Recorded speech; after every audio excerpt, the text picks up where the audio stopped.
Saludos, este es nuestro proyecto final de la clase de Arquitectura de Sistemas de Computación. Yo soy Benjamín. Y yo soy Eduardo. Y vamos a presentarle un poco acerca de los procesadores.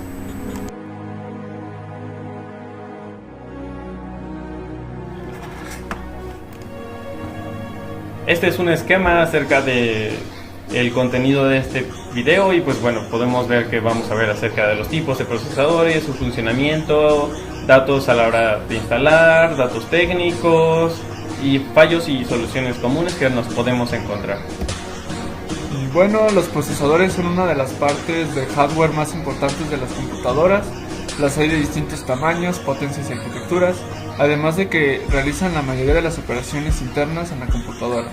A lo largo de este trabajo se tratarán de describir sus partes, como también los tipos, datos interesantes durante la instalación, importancia de la PC. De manera general, el procesador es un componente de hardware que, como su nombre lo indica, apoya a procesar datos. Muy bien. En el ámbito técnico podemos entender como procesador a distintos componentes. Primero que nada tenemos a la unidad de procesamiento gráfica, que es un coprocesador dedicado al procesamiento de gráficas u operaciones de coma flotante para aligerar la carga del trabajo del procesador central en aplicaciones como videojuegos, aplicaciones 3D o fuertes procesamientos científicos. También tenemos los microprocesadores, los cuales son circuitos integrados que suelen estar dedicados a tareas muy específicas, por lo tanto tienen la capacidad de optimizar los recursos. Y por último, pero bueno, esta lista no es muy completa, pero por último en esta presentación tenemos el CPU, que es la unidad central de procesamiento, la cual es el hardware dentro de un ordenador u otros dispositivos programables que interpretan las instrucciones de un programa informático mediante la realización de las operaciones básicas, aritméticas, lógicas y de entrada y salida del sistema. Este video se centra en el último de estos. Bueno, hablando un poco de su funcionamiento, los CPU basan su funcionamiento lógico en varias partes principales que mencionaremos a continuación. Primero que nada está el bus, que es el componente físico mediante el cual las instrucciones llegan, que es el bus de control más específicamente, y los datos procesados salen, el cual lo realiza el bus frontal, claro, después de haber sido procesado. Otro de los componentes que la mayoría de sistemas electrónicos tienen es la memoria. En el procesador, el caché es el componente que funciona como tal y es utilizado para guardar datos de ciertas instrucciones para después mandarlo por el bus frontal. Después nos encontramos con la unidad de control, la cual se encarga de recibir instrucciones y gestionar cuáles de ellas manda a la ALU, qué datos manda al caché, para después ser expulsados del procesador por el bus correspondiente. La unidad aritmético-lógico ALU que mencionamos anteriormente es la parte del procesador que procesa puertos lógicos y mediante estas realiza operaciones con enteros.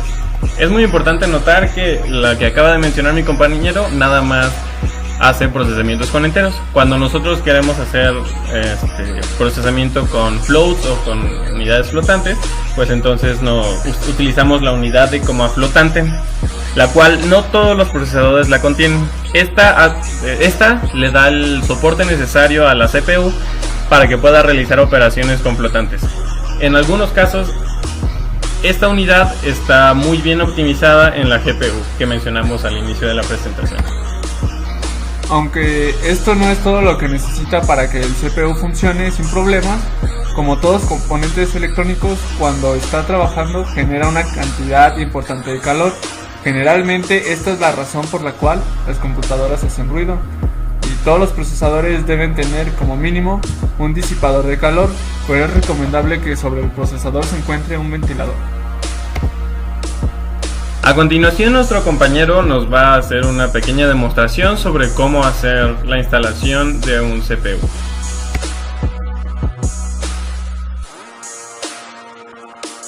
En la práctica, y hablando específicamente de las computadoras, los datos más importantes a tomar en cuenta de los procesadores son la marca, el modelo, el ratio, la cantidad de núcleos y la arquitectura.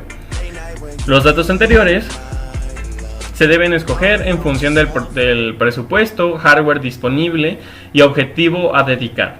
De manera que una descripción de las especificaciones más importantes sería, primero que nada, el socket, el cual es el conector físico entre el procesador y la placa madre.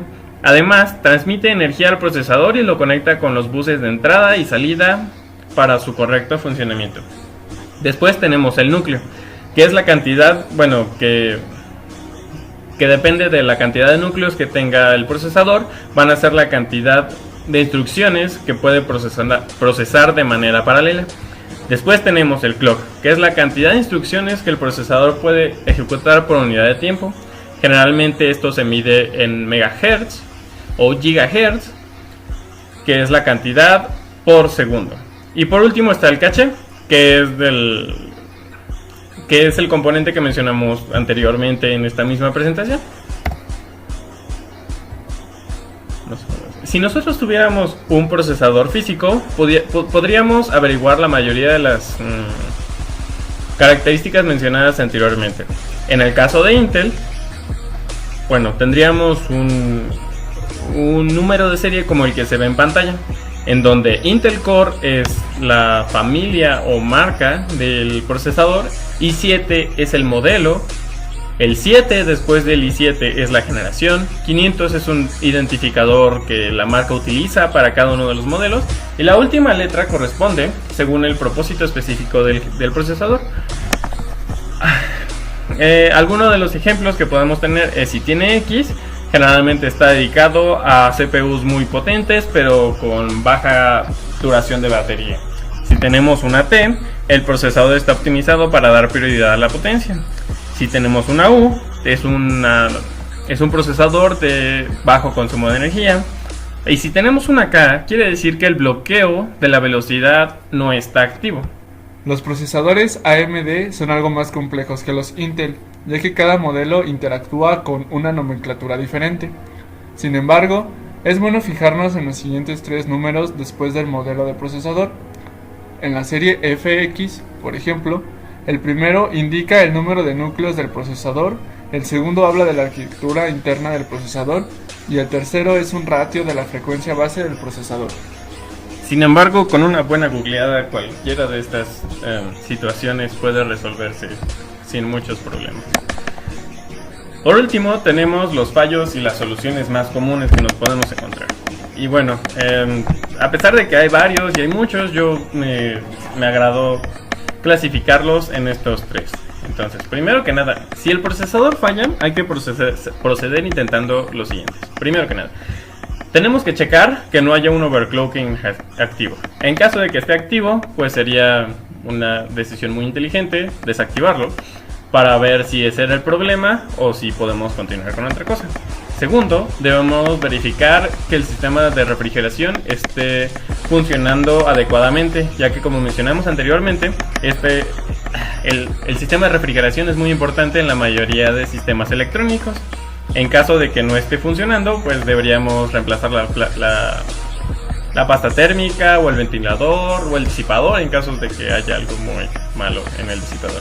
Y por último, si aún no funciona tu computadora, entonces creo que deberías de hablarle a un técnico para que te diga que tienes que cambiar tu procesador. Y eso sería todo por nuestra parte. Muchas gracias por su atención. Bye.